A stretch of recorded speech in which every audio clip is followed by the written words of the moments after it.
අර අපේ හොඳ කියමනක් තියෙනවා. මම අපහාස කරනවා දොස් පරොස් එහෙම කියනවා නෙමෙයි මේ තරුණ තරුණයන්ට. අහලා තියෙනවද කිරිබුණ කාලේ බත් කන්න එපා කියලා. ඒක දරා ගන්න හරි අමාරුයි. ඉගෙන ගන්න කාලේ කරන්න ඕනේ ඉගෙන ගන්න එක. ප්‍රේම සම්බන්ධතා ගොඩනගනවා කියන එක ඒක මේ අතිරේක කාරණයක්.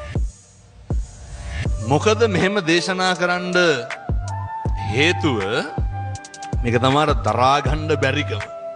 මේකට ඔය දඩබ්බර තරුණයෝ කියනවා බජාර් භාෂාවෙන් අර සමහරු කියනවා ජෙල කියලානේ. එතකොට අපි හැම වෙලේම බලනවා මේ දැන් මේ අපේ දියණියගේ ගැටලුව තියෙන්නේ දියණිය කිසි අවස්ථාවක කනගාටු වෙන්නේ නැහැ මට ප්‍රේම සම්බන්ධතාවයක් නැහැ කියලා. ඒ අතින් දියණිය බොහොම විශිෂ්ට තැනක ඉන්නවා.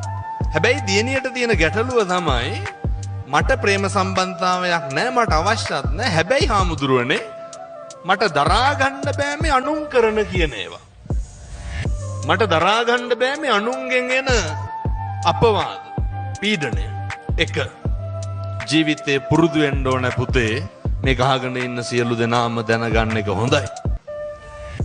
මේ ජීවිතේ අපි කේන්ති ගන්න තරමක් කේන්ති ගන්න කවුරු හින්දාද? අනුන් හින්දා.